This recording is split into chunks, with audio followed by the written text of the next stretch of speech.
Hello, I'm Catherine Ambrose with Empowered Senior, and today we had to skip our live seminar at Botanica and we're doing a webinar instead. And our expert panelist, luckily, is able to join us for that, Dr. James Seberger. Thanks so much for joining us. Oh, thank you. So Pleasure to be here. Great. And you're going to be on the television show. I think it's next Friday, the 20th. So Yep. we're at the station, we're working on editing that show. So the main reason I wanted to bring you on is because of all of everything in the news regarding the virus. I think that Correct. is the biggest health concern that people have right now. And when we are talking about seniors or aging parents, secondly, we know that people are really concerned about dementia. So those Correct. are two of the biggies that we talk about this morning, as well as just overall health, because as I've Correct. gotten to know you, um, it's been fascinating what impact people can have on their overall health that they might not be aware of. Correct. Um, so the reason I came across you, I think it was twofold. First of all, I was very concerned about the virus starting Yep. way back in March. Very concerned that if I got the virus or other family members got the virus, would we be able to get first onset medication? Mm-hmm. And so that was a huge concern. And so I'd really been searching for someone. Uh-huh. And then I met you at one of my networking meetings. Mm-hmm. Plus, Mm-hmm. I'd had several friends and healthcare professionals recommend you for different Uh-huh. things, different topics for our seminar. And so it was just fascinating how all that came together. And so now you're my doctor, and Okay. I've been treating my whole family for COVID because Uh-huh. um, we did end up getting the virus, but Uh-huh. we've really been dosing well with vitamins and trying to take Uh-huh. care of ourselves since March.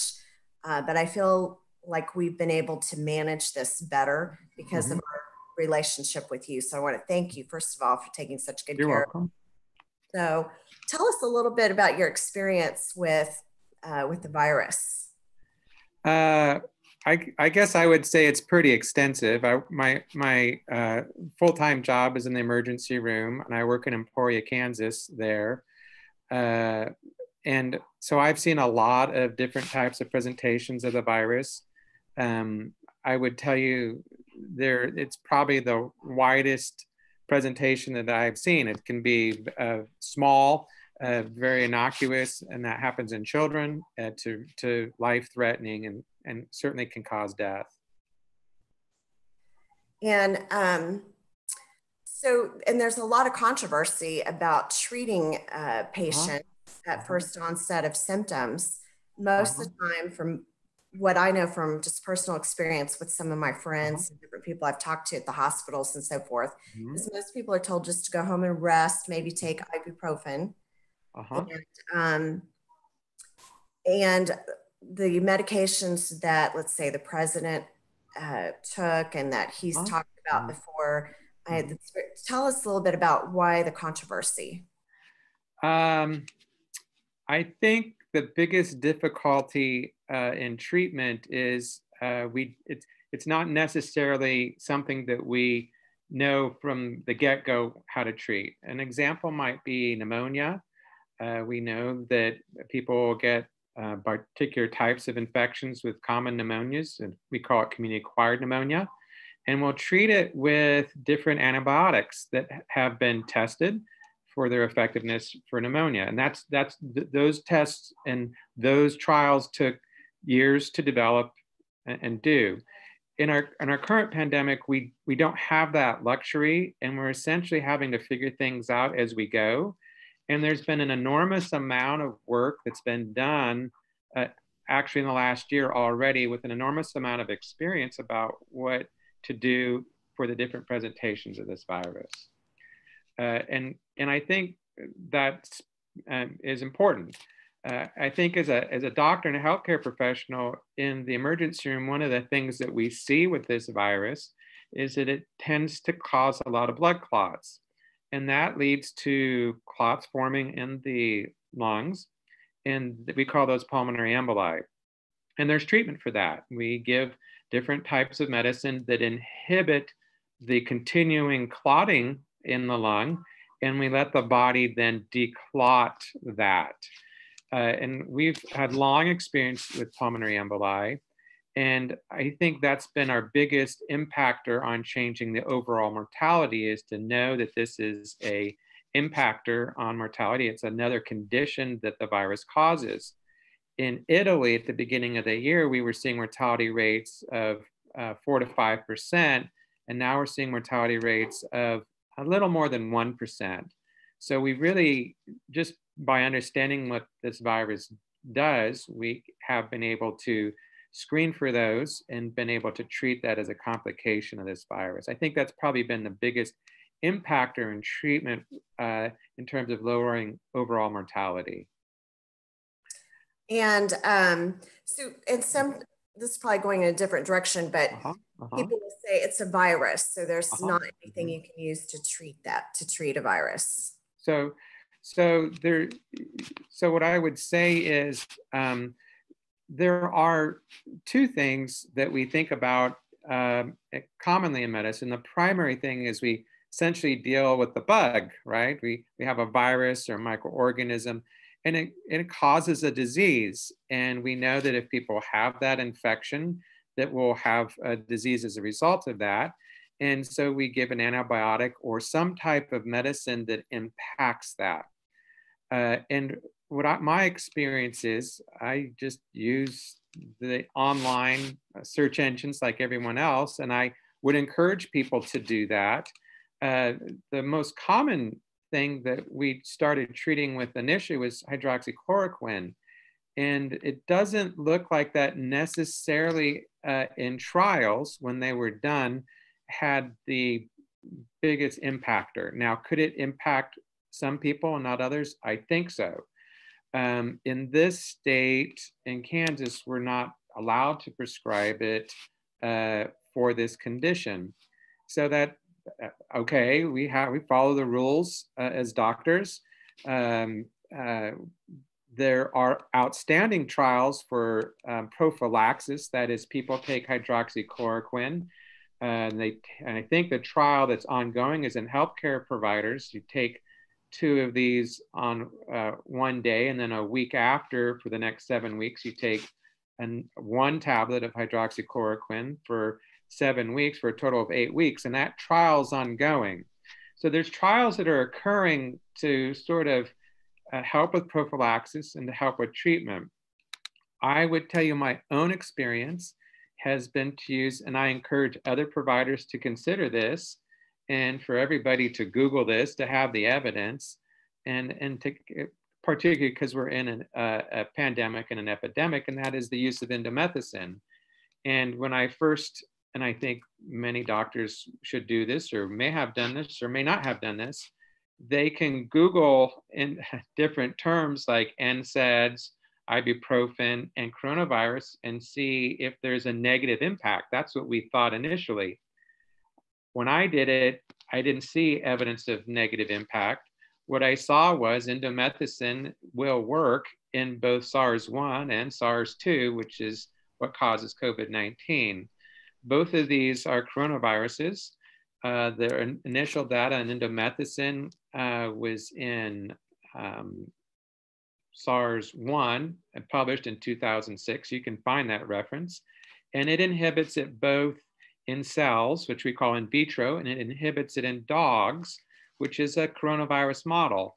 And that, that model is important. It's common. We have dogs. And it showed good effectiveness. And it showed effectiveness at a dose that we commonly give, and that's 1 milligram per kilogram. Normally, we use indomethacin for gout. And it can be kind of a tricky medicine. It will affect kidney function. It will affect the stomach and stomach lining. It will affect the mucus production in the stomach by about 50% in a week. So it's clearly something that a doctor needs to be prescribing, and it's not something you can just take willy-nilly, particularly if you have renal function problems, and also if you have a gastric ulcer or peptic ulcer or duodenal ulcer. any of those kinds of bleeding problems and are on anticoagulants, commonly aspirin, Coumadin, Xarelto, Eliquis, those kinds of things. So, but I have found in my patients that did not have these problems a pretty good response rate. That is, about 80% of people are getting better within 1 to 2 days of starting indomethacin, 25 milligrams twice a day, which is a little bit less. And I use some Prevacid, Prilosec, one of the common proton pump inhibitors. I've used that. I use that for once a day for a week. I have no bleeding problem. Oh, your mic. That's a mouthful.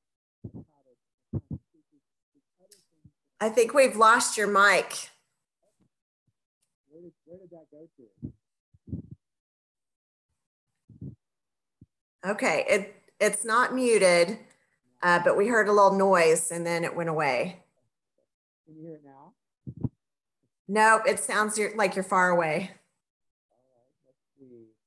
Is there a way to increase the volume of that? I'm going to increase my volume here. How's that?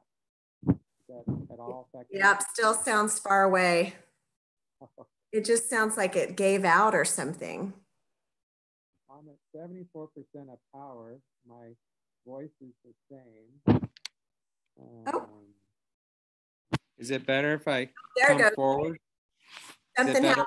It just opened up. Okay. Okay. Well, what I've been doing is looking at myself kind of like I never look at myself in a mirror. Now I see myself, and I'm actually trying to not just be a single talking head, but have some kind of animation to my face. Yeah. But so since this is recorded, what do you want to do? Oh, it's still recording. You're good. Okay.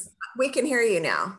All right. Do you want me to go back and repeat some of what I said? I think we got a lot of it. So you were talking about is it indomycin? Indomethacin is indomethacin, and another name is indocin. Okay. But I use the generic names when I talk about drugs. So indomethacin. Okay, but it can really help people. It can. I mean, I had a patient. I had 2 patients yesterday. I started it on yesterday. Little fever, little increased pulse, muscle aches. One of them had been sick for 4 days. The pharmacist hadn't okayed that medicine. And after I called and talked with them, they were agreeable to prescribing it. And I got a text message that they were much improved this morning. Oh, good. So I feel justified in what I'm seeing clinically is that patients who start it get better, and that's what you would expect. Now, do I want some long-term data? I do. Do I want some more trials? I do. Do I think that's appropriate? I do. Do I think as a doctor that is seeing people and has some reasonable expectation that it could work and safety? I do. I really would encourage other people to consider doing this. I'm on listservs, of course, with other physicians, and some of those listservs are worldwide. And one French physician says that he uses indomethacin instead of hydroxychloroquine with also good results. Mm-hmm. So I can recommend it. I think the other part of this conversation that's so important is when we talk about the 2 things of infection, which are the bug itself and what causes the infection, but there is additionally what we think of as the soil, and that's our health. And it's very apparent that people who have been healthier are doing a better at fighting this illness. And so I do want to speak a little bit about health and how that's obtained, how we measure it, and what are the other things that we can do to improve it. So the 4 pillars of health, I think that many many naturopaths, chiropractors, osteopaths, and allopathic physicians would agree with is we all need to sleep well. And sleep is very restful and sleep is regenerative. There are common things that improve sleep. I think sleeping in a colder space with warmer blankets helps. I think a good tea like chamomile tea, which we know is, and this is maybe a $10 word, it's a soporific, it induces sleep, is helpful. I think warm milk is helpful. I think melatonin is helpful too in other ways additionally, because we tend to think of melatonin as inducing sleep. We know that it is. It's released from the pineal gland sort of in relation to what we see visually. But sleep is very critical. If people take melatonin, I actually recommend 5 hours prior to sleep onset. And then actually to improve sleep, getting 20 minutes of bright sunlight within half an hour of waking up in the morning helps set that clock. So those are all things that can help sleep and rest and regeneration. For the other aspects of health, I would mention diet. Everybody knows that diet is hugely important. And things that specifically in illness situations and disease and infection, from common colds to pneumonias, particularly when you're using medicines that affect the gastrointestinal flora, I would, and I've seen complete lectures on this and scientific data on this, on chicken vegetable soup. And I recommend to my patients, they take chicken vegetable soup and they make it from chicken and they boil the bone and they add sage and they add garlic and they add onion. Sage has been used on both the old world and the new world as an herb and has antiviral components. Do I think that you can only take sage to cure a disease? I do not. Do I think it may help? I do.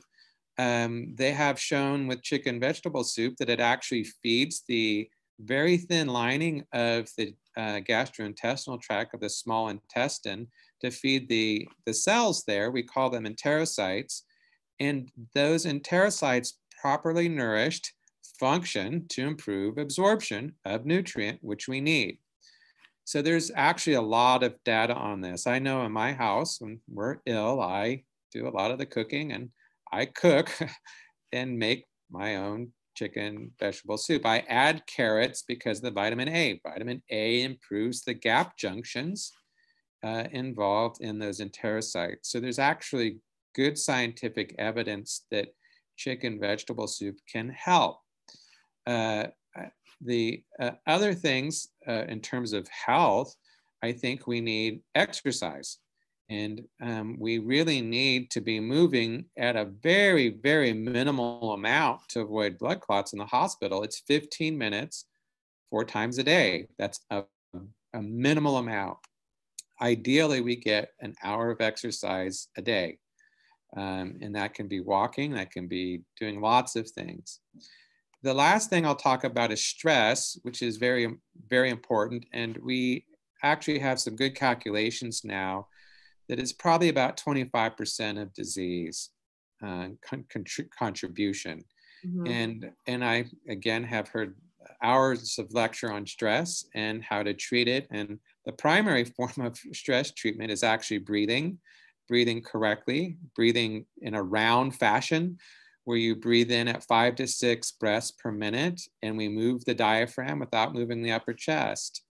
And that's been used to treat stress and acute anxiety for decades in the psychological literature. It's not a crazy thing. That's a helpful thing.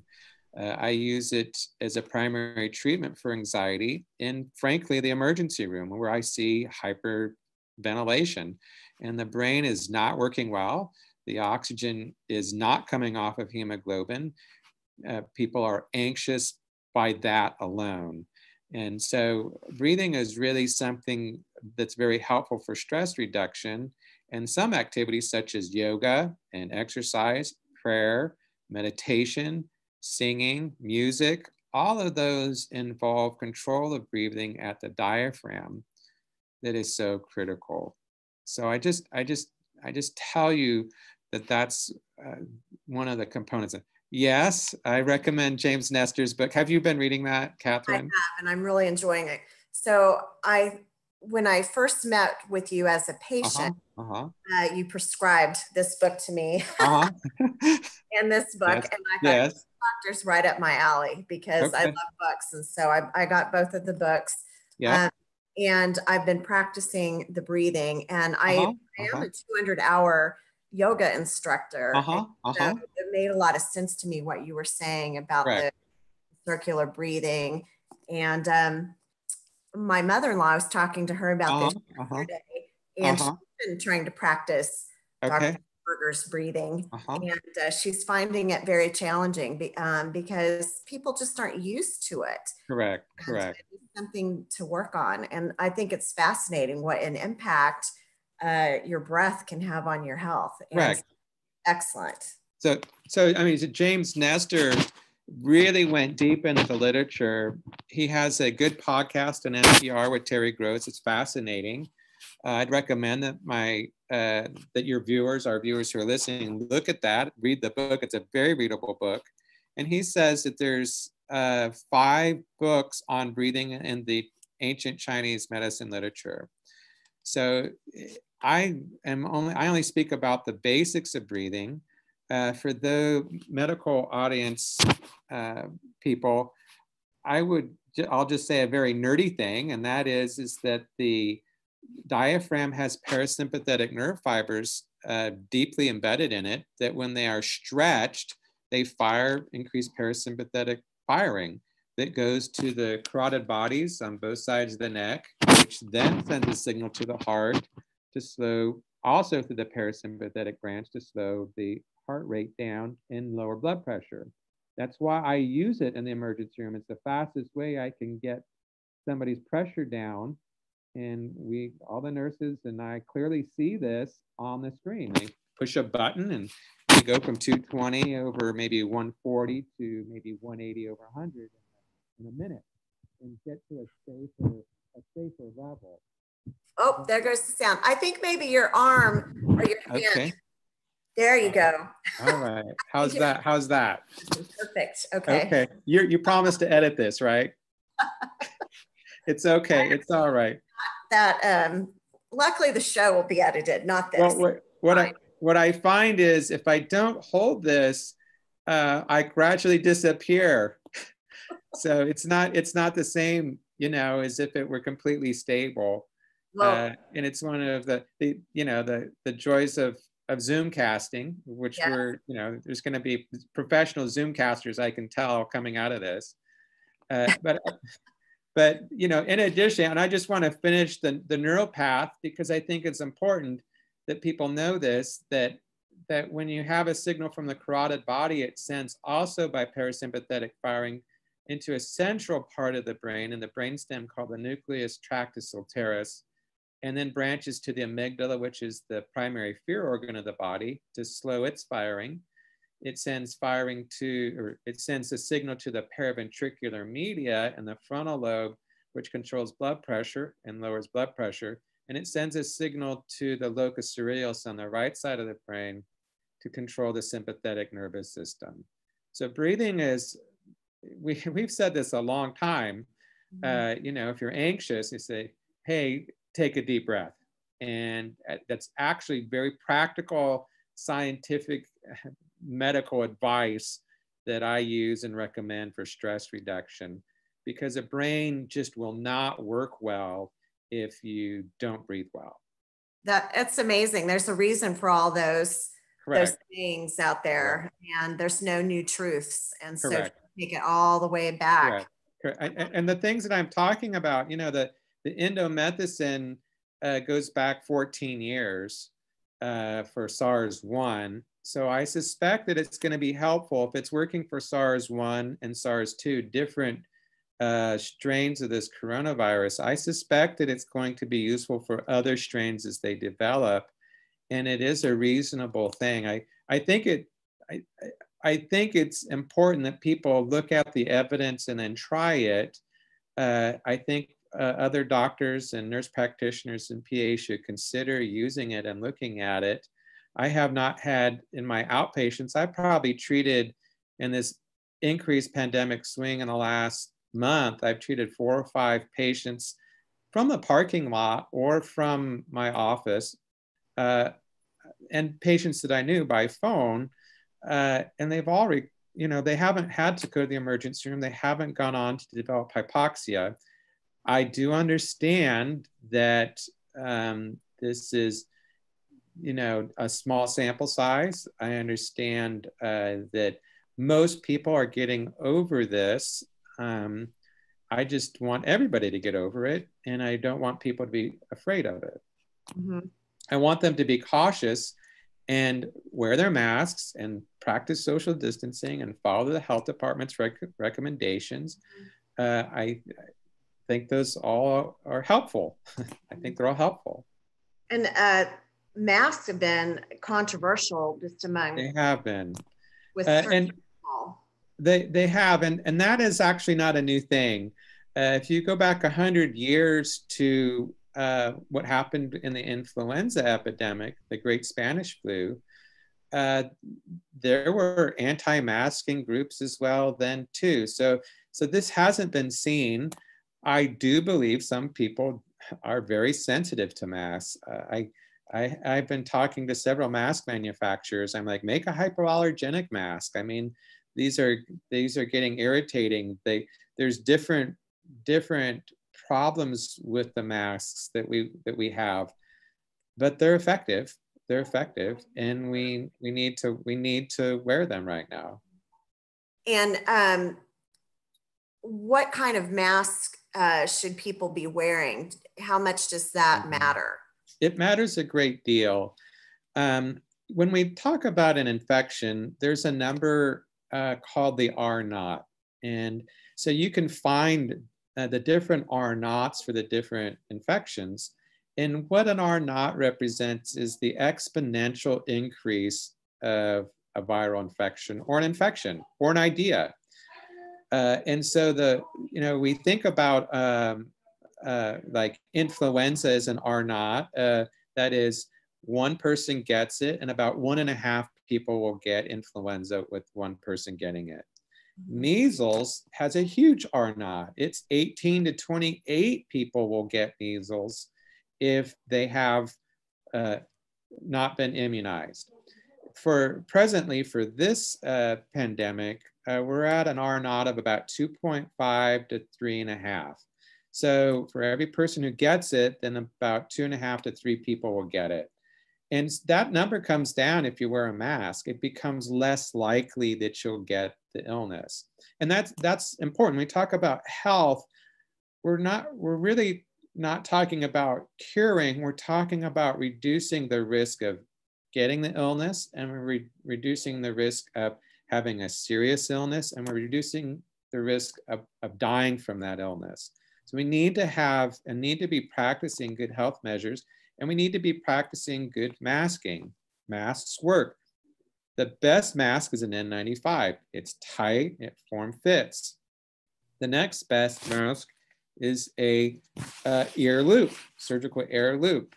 And then probably the worst is when we just cover with some kind of cloth. The ear loop ones, the ear loop masks clearly have reductions in both getting it and giving it. And one of the things I'd like my people who listen to this to think about is that really we have a responsibility, if we have the illness, to not give it to somebody else. That's a reasonable thing to do, and that's what masks appear to do. They lower the R0. They lower the transmissibility. They lower it to less than 1. If we all wear a mask, if the whole world, and I don't know where we're going to come up with 8 billion masks or 9 billion masks a day if we use disposable masks, but if we all were to wear a mask for a month, the virus would go away, right? If it didn't have a reservoir and certain things didn't happen, in general, we would expect that to happen. Right. I wonder how long this is going to last. The necessity mask and. I was listening to a podcast by an epidemiologist in Boston, and he was thinking and predicting and expecting it to go into the next year, maybe the entire next year, which is a lot. That's a lot of illness. We are seeing an uptick in cases here in this part of Kansas. There is the expectation of a vaccine that is coming. We see that. The immunologists want that vaccine to be effective and not be harmful. There's testing that has to be done with that. A vaccine for the RNA viruses has not been effective in the past in the traditional sense. So this represents a particular challenge. That's a fair statement to say. Mm-hmm. So what did you think of the Pfizer news earlier this week? That I thought it was helpful. I thought it was hopeful. Most people are talking about really vaccinating people who would have the most benefit from a vaccine because they have the most risk of having a bad infection or dying from the virus. And that would be our elderly people, people over 65, people in the nursing homes.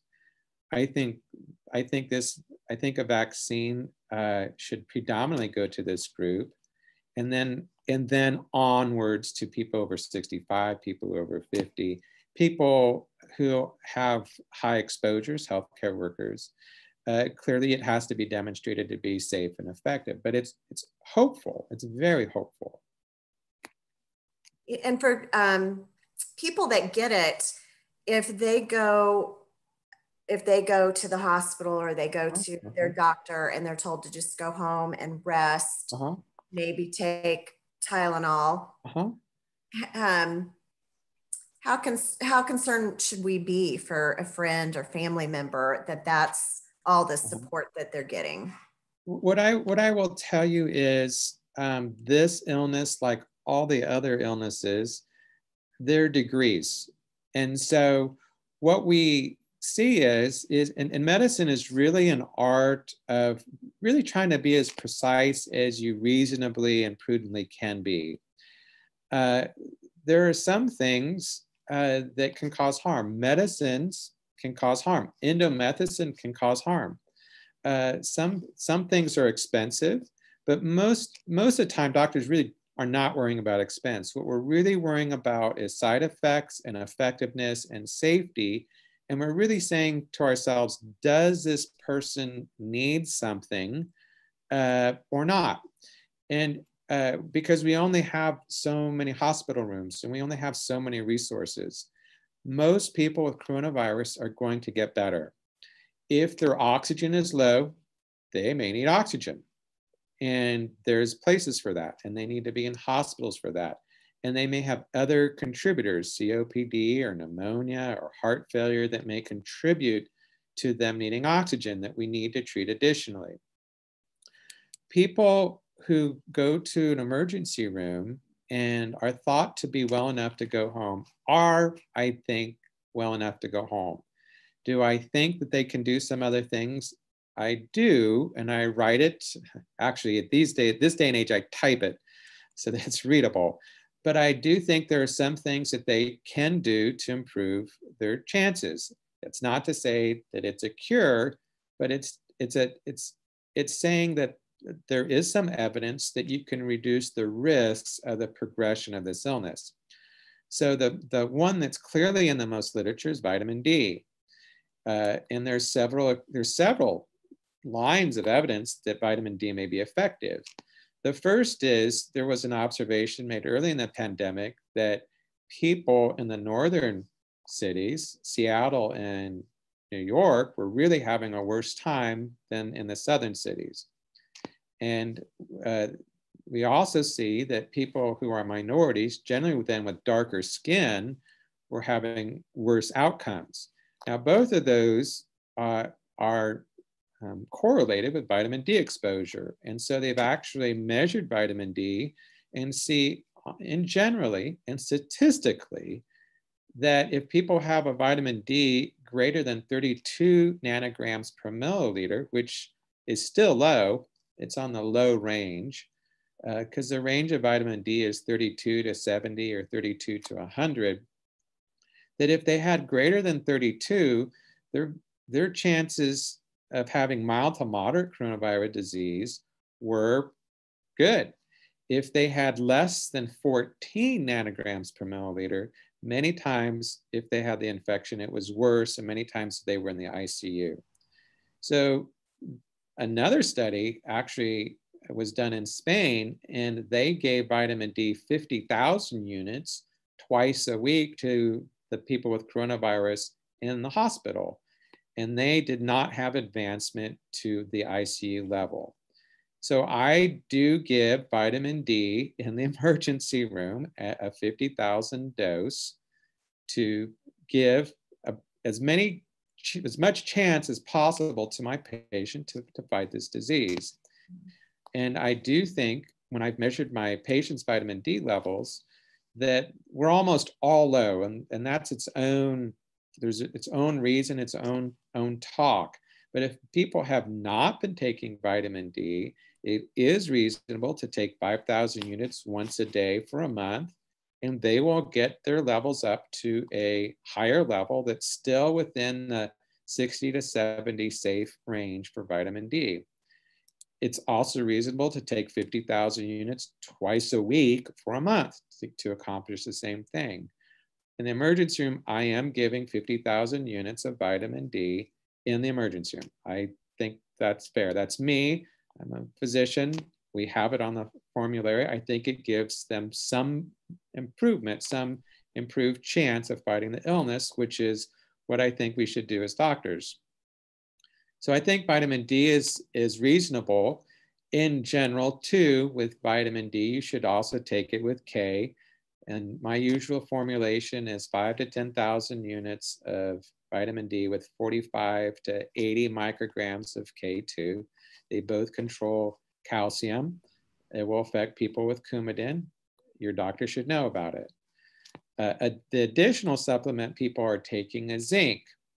And that is also a reasonable thing to do. And there's been a lot of talk in the listservs among different physicians around the world that's looked at the hydroxychloroquine and zinc data and said, look, if you gave hydroxychloroquine with zinc, you had improvement. And it may really be that the zinc is what is causing the improvement. We know that zinc is important for healing. We know that it's important for the immune function. And it's reasonable to give zinc 20 to 100 milligrams a day for 2 weeks. Now, long-term zinc usage without copper is a problem. And people should take 8 parts zinc to 1 part copper if they are to take it long-term. And that's what I recommend. And I actually recommend that people occasionally measure their zinc and copper levels. Too little's bad, too much is bad. But it's reasonable when people haven't been supplementing and we're in a pandemic to take 10 to 20 to maybe even 100 milligrams of zinc every day for 2 weeks. So that's another vitamin and nutrient and supplement that people can take that can help them. How easy is it to to check your vitamin D and your zinc and, to check all of this? So it's a blood test. Mm-hmm. Okay. So I guess there's degrees of easiness. So most doctors' offices can measure vitamin D.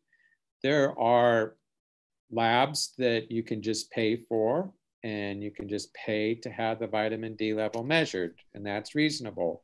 There's even at-home kits that you can obtain online, and you take a blood sample and fill out a card and send it away, and they can measure your vitamin D level. Very reasonable to do. I think if people have been supplementing with vitamin D for a long period of time, months, I think it is actually important to get a level and see where you're at. Make sure it's not too high. Make sure it's not too high. I've only seen 1 or 2 people with levels greater than 100. They did not suffer any long-term consequences. Vitamin D is very, very critical for immune function. Okay. Vitamin D controls about 10% of our active genes. that controls about 2 to 3,000 of our genes, which is a tremendous number. Yeah. So, okay, so the 4 pillars: sleep, Yes. nutrition, Yes. stress. Yep. What am I missing? Movement, exercise. Oh, exercise, duh. You know, I think that's so fascinating because a lot of people are focused on weight loss, or they see weight loss products. And a way that a lot of people that sell weight loss products is, oh, you take this and do this, and you don't even have to exercise, which is always sad to me. I've been a group exercise instructor before. I mentioned that I've been a yoga instructor. And I think it's really sad that people don't understand the benefit of exercise. Boy, they're really missing out. So can you tell us a little bit more about why people should exercise, and that it don't even think about the correlation of weight loss, other benefits of exercise? This is a really very, very fascinating area of evolution and health. It was thought that we normally move 15,000 to 30,000 paces a day. Right now, there's a lot of data, and people know about this, to walk and to have 10,000 paces a day. My own phone keeps track of that, or my phone and my watch, I guess, keep track of how much I pace and how much I move around.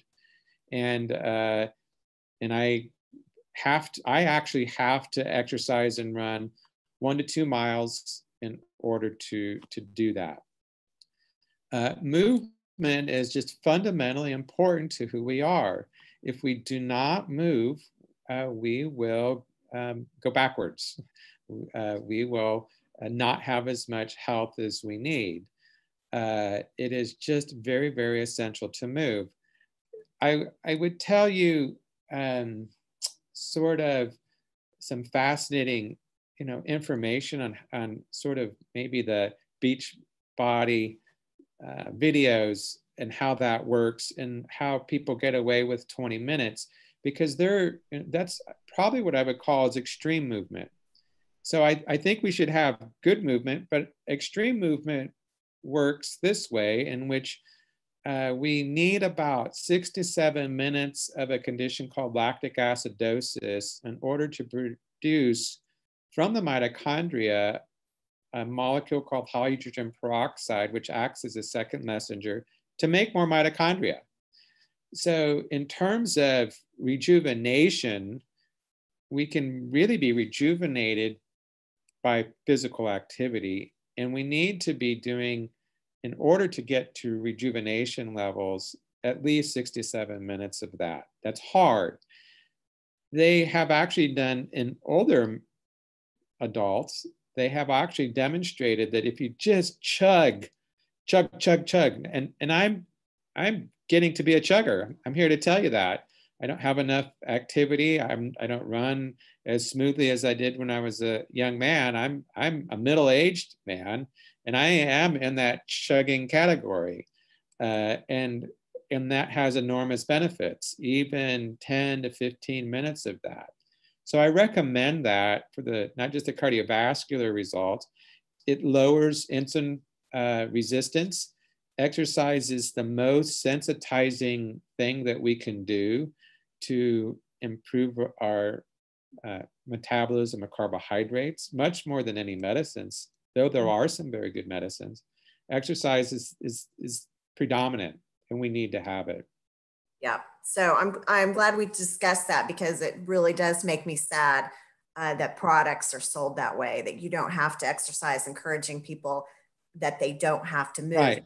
So my husband and I sell real estate, and we help seniors with their complex housing decisions. And sometimes, we'll have clients that they sit in a chair all day long. And so, we tell some of our older family members it's important to keep moving, because if you stop, that's when things get really, really bad. Correct. So let's talk about mitochondria. If you could tell us a bit about that, and about why you suggest a product that supports it. So I will tell you, I use this because it contains a lot of factors that improve mitochondria function. Now, in my practice, I'm able to measure the 4 complexes of mitochondria. I get a test called a mitoswab. Now, with the coronavirus, a lot of the testing labs have gone over to doing sequencing. It's an important thing. We're in a pandemic. They're also doing, of course, viral testing. And so a lot of my testing has been affected by, like a lot of the economy, it's been affected by coronavirus. But I do like to test by different measures: blood pressure, insulin resistance, brain function, cognitive function, and actually measuring the complex activity of the respiratory chain that are in mitochondria. And I have found clinically, and I am testing the respiratory chain with that product. And that's not something I developed myself. That was something that another company developed. I found it very helpful for the post-coronavirus fatigue that they're describing that can last weeks to months. I have not, with people taking this, I haven't found that lasting more than 5 or 7 days. I have not had anybody with long-term coronavirus fatigue if they take that. So I use it. It is kind of I would say a guess, like, look, I know mitochondria are being hit by all this inflammation, and I know that we need to rebuild them. Rebuilding them by healthy means is important, but I do use that. What was your experience with that? Did you feel better in a couple of days with this? I think so. I'm a little bit challenged sometimes. I'm the kind of person that goes to the eye doctor and doesn't quite trust myself to say accurately that yes, I mean, I'm very happy taking it, and I believe that it's helping me. I do have more energy. And that's the goal. I would expect that you'd be back to your normal levels in a week, is what I would expect.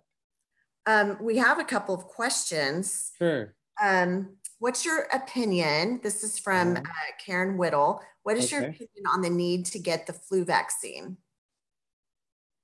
That's a good question. My opinion on the flu vaccine, if you are over 65 or you're in a high-risk population, I would recommend that you get it.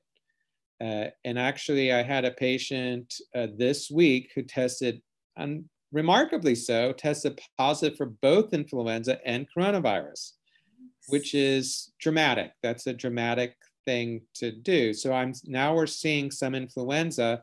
I had been hopeful based upon the Australian experience. Australia didn't have much influenza, and they just went through their influenza season. They didn't have much influenza. So I was hopeful we wouldn't have much here because of wearing masks and the social distancing and people being careful, but that may not come to be. I heard it said by a national health official. He said, look, we're short of beds. Whatever we can do to not tie up a bed, we should do. Now, 40,000 to 80,000 people die of influenza every year. And that is not something that we want to have happen. And a lot of those people are in the hospital, and they will be taking a bed that we need. So I really recommend that people get the influenza vaccine, particularly if you're in a high-risk population. Influenza is a mortal illness for lots of people. All right.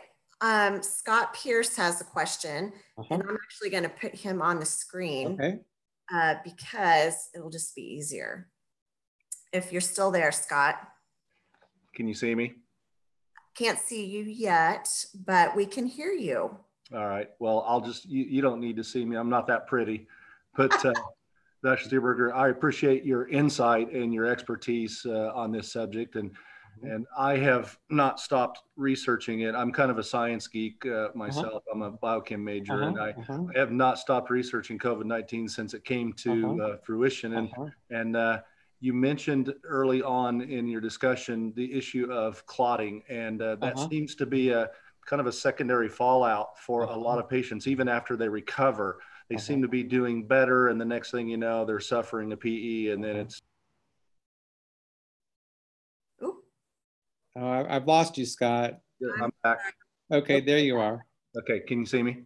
I can hear you. Okay, so so the question is, what knowing that you know, you might be put on an anticoagulant like Xarelto or Eliquis for a season. What's your thought? A lot of people are asking me about aspirin. Now I know aspirin is not a thinner per se as much as it slicks up the blood, but what's your opinion about using prophylactic baby aspirin, you know, an 81 milligram tablet daily for as a prophylactic measure? I think that's a very good question.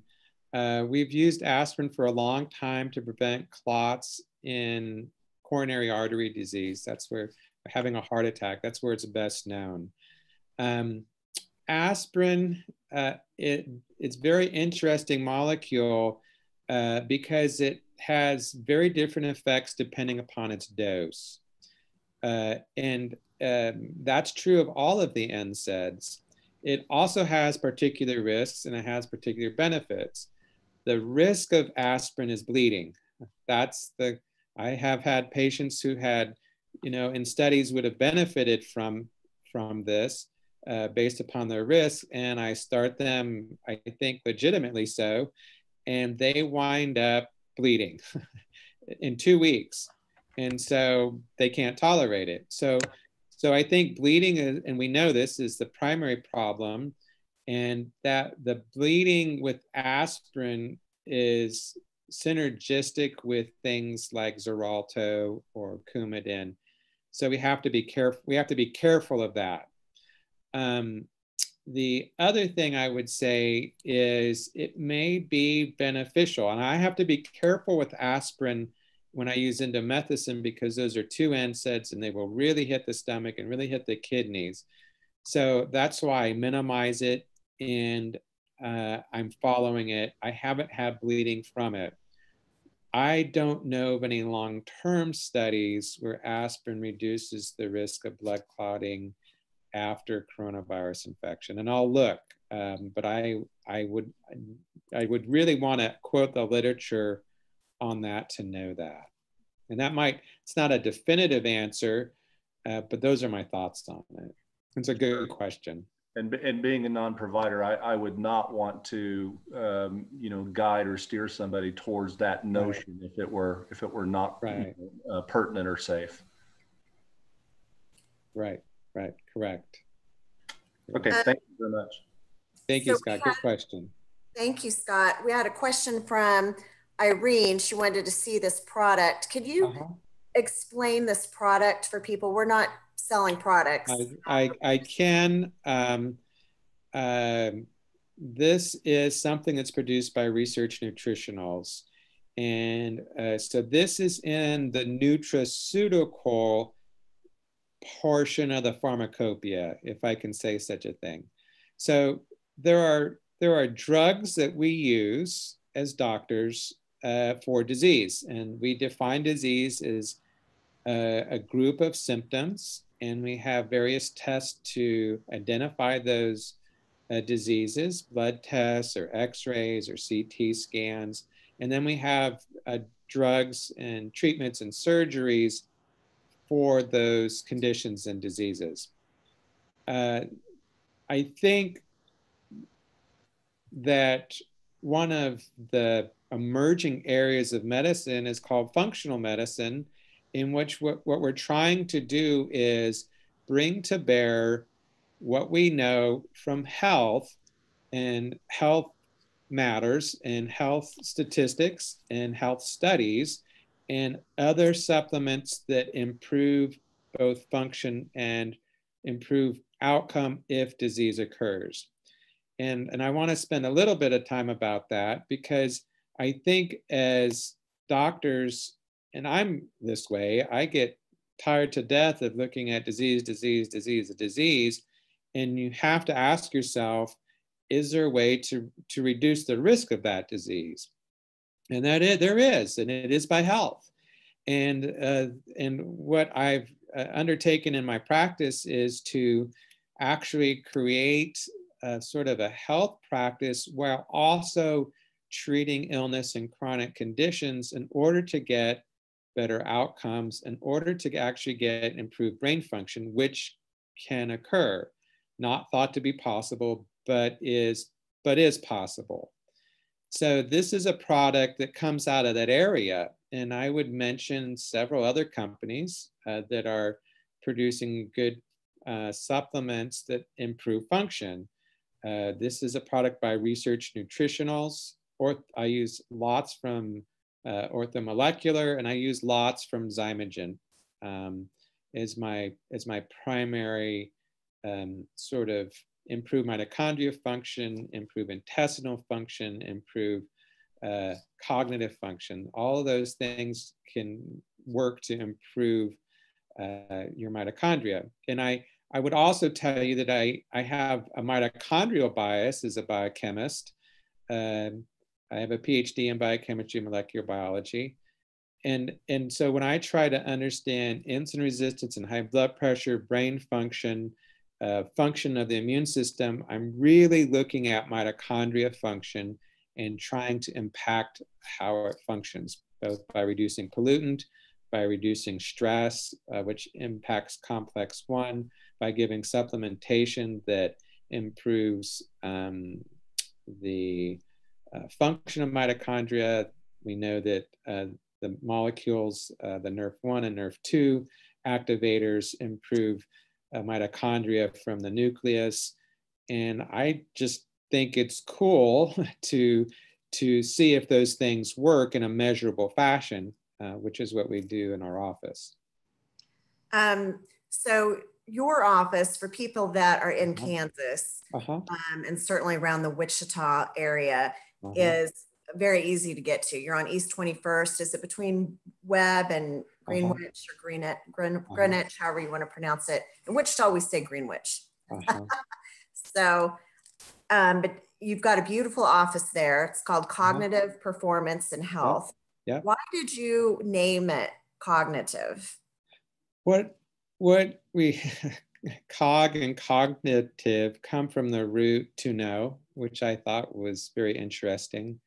But we also think of cognitive as our brain abilities.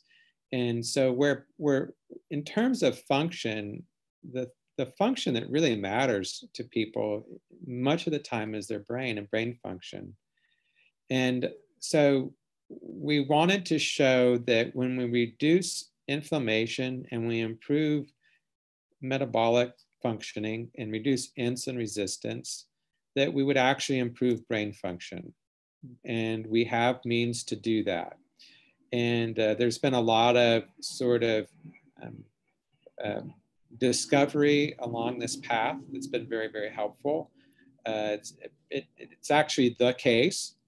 And one of the problems in health creation is there is a very good system of payment for the sick side of things. And we need that. We need a payment system and codes to improve, to pay for the diseases that we get, and it has to all be worked out, and there has to be an economy of that.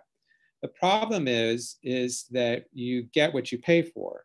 And what we really felt is if we optimized health, optimized nutrition, optimized medicine, that we would actually deliver an improved brain function, and we would actually deliver reduced risk and reduced disease.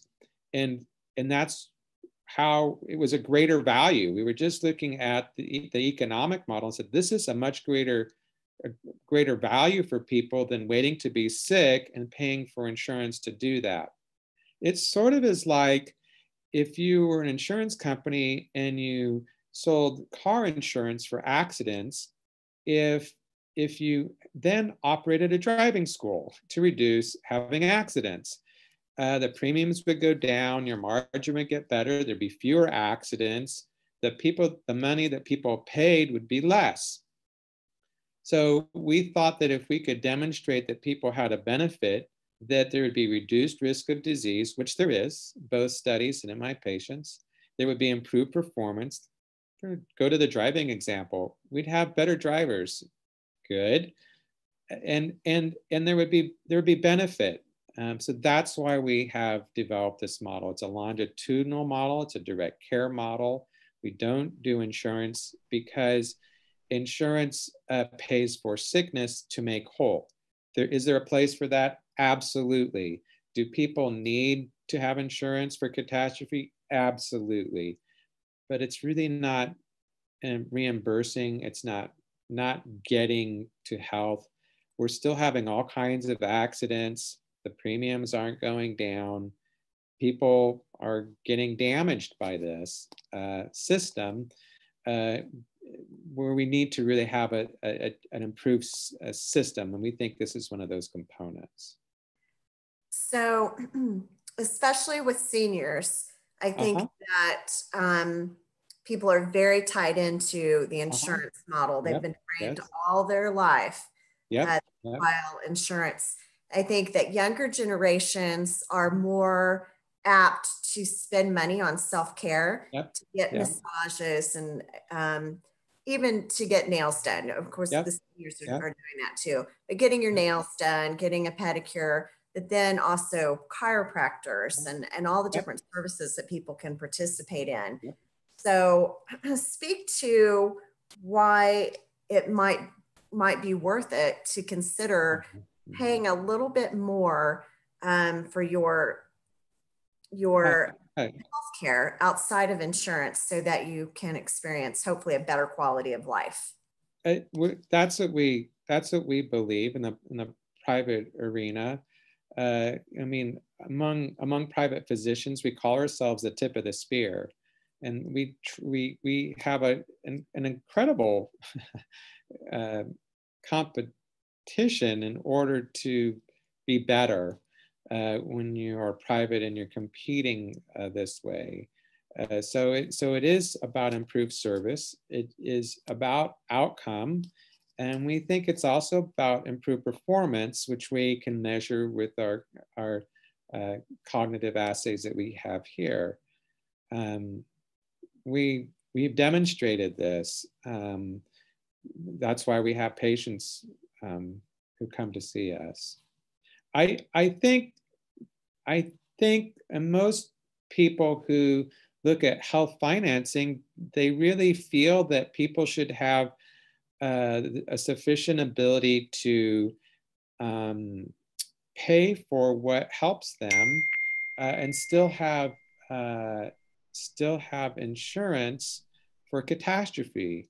Many people have said this. We're using insurance to pay for milk. We're using insurance to pay for oil changes. When you pay for it yourself, you have really good milk and you really have good service on your oil changes. So that's the idea, is you apply that transparency to what will help you. There's a lot of different healing traditions that are out there. Psychologists have a healing tradition. Acupuncturists have a healing tradition. Chiropractors have a healing tradition. What we do here using medicines, and I think now functional supplementation has a healing tradition. I'm in favor of measurement. I'm in favor of people measuring what is happening to show that actually occurs. When people are having terrible pain and an acupuncturist precisely places a needle, they feel that. When there is a bone fracture that's reduced and pain's improved, people feel that. So there are certainly things, true pain points that people can measure and see improvement with. But I think for some of the other things that are out there that they may spend money on, I would ask that they ask, is there a measurable effect that we see? Some of the things that really matter in medicine, we don't feel. We don't really feel reduced ejection fraction in the heart. We really don't feel low-level elevated liver enzymes. We really don't feel loss of lung function. And we really don't feel reduction of the kidney as it reduces its filtration rate. And that turns out to be a real issue when it's all gone. When you have no ejection fraction, when you have no lung function, you have no kidney function, and you have no liver function, at that point, you're going to have some real bad problems that medicine may or may not be able to treat. It's really beneficial to measure those things early on and make a plan to identify, if you can, those causes and make some changes. That gives you long-term health outcome, and they're measurable. We measure brain function, memory, attention, executive function, processing speed, and we do different things to improve that. And that's very avant-garde. It's not thought to be possible, but it is measurable and it is doable. It can be done. Excellent. It's a lot of words. I admit on my loquaciousness and my verbosity, but that's my thoughts on it.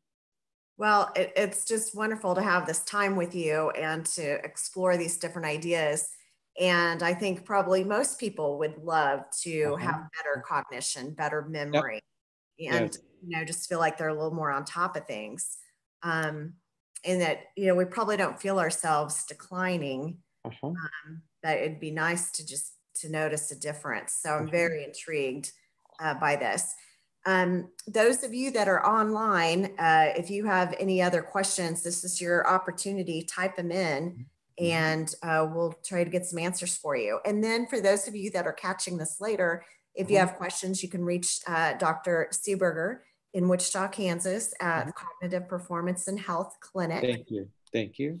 And I'm very excited to be his patient. I can tell you that. And I just think it's a life changer, a game changer for me. And also you can just respond any place that you see this video to us, and we'll try to get you some kind of answer or refer you in some way. Right, absolutely. And Scott, or D Haskins, is with Empowered Senior. She's been helping us on the back end here. Any questions from you two? Mary Poteet from North Carolina was online. So thank you so much for being on, Mary. And someone has a question about, can they order that ATP fuel online? I don't know. I don't think so. The company's Research Nutritionals, and I'm sure there's functional medicine providers throughout the states that can have that. I'm sure you can probably inquire the company's website to find out who has that. I actually looked it up. This is Dee, and I was able to give Irene the link. And if you want me to put the link here in the chat, I can do that. Very good. And then of course, people could order or purchase from your office, I assume. Correct. Yep. Yeah, which would be great. And I use that, to be clear, for the post-coronavirus fatigue. Okay. I'm actually curious if we shouldn't be using it from the get-go. Is what I'm wondering. So, but it's not a cure.